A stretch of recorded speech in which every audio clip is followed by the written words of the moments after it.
Hi everyone and welcome to my channel, The Canadian Saver. My name is Eva and I'm a passionate of personal finance. If you are like me and you like this kind of topic, make sure to subscribe and share this video with the people you think might benefit from it.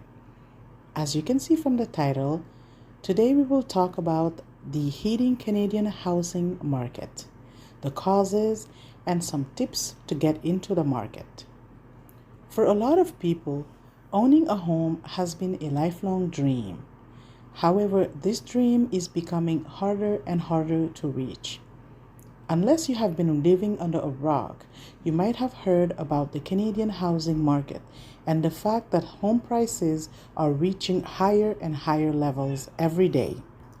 When the pandemic hit, the prediction was that the economy would take a hit and home prices would drop. The predictions were right on one point. The economy did take a hit. However, the same cannot be said for home prices in Canada. After a drop in residential sales activity a few months into the pandemic, the Canadian real estate market has rebounded nicely. A little too nicely, actually. The housing market in Canada has taken such a turn that the demand for houses is so high that it is creating bidding wars between buyers. Some buyers are having to pay between $50,000 and $100,000 more than the asking price to become homeowners. In Toronto, for example, the average home price broke the 1 million mark in February of 2021. Other big cities and towns like Montreal and Ottawa have also reported crazy increases in home prices. Even smaller cities in Canada have seen an influx in home prices since the end of 2020 and the beginning of 2021. In Atlantic Canada, prices are going up as well, and they show no signs of slowing down. So what exactly is causing this heating housing market? Number one is the low interest rates. The majority of the demand for housing has to do with low interest rates. To stimulate the economy, the Bank of Canada lowered interest rates, which in turn made loans and mortgages more accessible to Canadians. Low mortgage rates lowers the monthly cost of home ownership and the cost of borrowing overall. With this in mind, a lot of people who would not have qualified otherwise with interest rates around 3.5% before the pandemic got a chance to dip their toes in the Canadian housing market. Just to put it into numbers for you, a $500,000 mortgage loan with a 3.5% interest rate and an amortization of 25 years would require monthly payments of $2,496.36. Whereas if all of the other values are kept the same with an interest rate of 1.5%, the monthly payments would be $1,998.59. As you can see, there's a difference of almost $500 per month, which is a huge saving. This goes to show that while home prices are important to consider when buying a house, the interest rate you're getting on your mortgage loan is also crucial.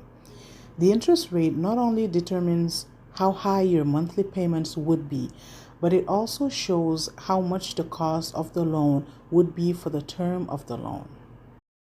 Another reason of the high home prices everywhere in Canada is relocation. With home prices getting more and more out of reach in big cities of Canada, a lot of people are looking to relocate in other parts of the country known to have more affordable housing. Because of this, Atlantic Canada is also seeing increases in home prices. In Nova Scotia, for example, home sales went up 30% compared to last year. Some of this relocation is also due to the fact that a lot of Canadians are now working from home because of the pandemic and can work from anywhere in Canada. so they choose to relocate in a more affordable and more relaxed part of the country. Millennials and home ownership. With home prices literally increasing by the day, younger Canadians are finding it more and more difficult to become homeowners. A lot of millennials fear they might never be able to own their own home. This increase in home prices is creating more and more inequality between Canadians, and every day home ownership is becoming an unrealistic dream for them. The problem with home price increases is that it also affects renting costs. Rentals have also been increasing. Those two kind of go hand in hand. While renting and home prices are increasing, Canadian salaries are not following the trend. Because of this, a lot of Canadians see about 40 to 50% of their salaries going towards rent and utilities. With this in mind, it's nearly impossible for millennials to save for a down payment on a house, let alone become homeowners. So, what exactly does this all mean? Well, the Bank of Canada Governor Tiff Macklem said in a press conference that it was not the right time to tighten the rules surrounding the housing market. Part of this is due to the fact that the economy has suffered during the pandemic, and the whole point of the Bank of Canada lowering rates was to revive the economy, which we see is happening with the housing market in Canada. Because of this, officials are reluctant to tighten the rules or hold back. This means that we will probably continue to see homes reach record high prices until one of two things happen. Either the government of Canada steps in to correct the issue, or the Canadian housing market bubble bursts. Advice for people buying a home. If you're thinking about purchasing your home, make sure you are financially ready. One way of doing this is first to find out your pre-approval amount before starting your house hunting journey. Mortgage pre-approval is something that your financial institution or mortgage broker can help with, and this will show the amount that the bank can lend you based on your financial situation. You are not required to purchase a house closer to your mortgage pre-approval amount. In fact, it's actually a good idea to not purchase too much of a home. For security, try to purchase a house that is less than the approval amount, as you may need to take on more debt to fix up the house or buy furniture, for example. Make sure you have some money saved up for lawyer fees and all the closing costs related to buying a house. As a homeowner, you are required to fix all of the issues that arise with the house yourself.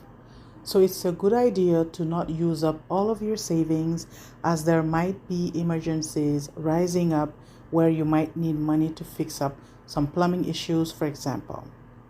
For more tips, you can watch my video about becoming a first-time home buyer.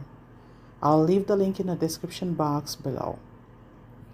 Buying a house is one of the biggest investments you'll ever make in your life. So make sure you are financially ready and that any emergency that spurs up on you will be taken care of. Thank you for watching. As always, if you have any comments, leave them in the comment box below. And until next time.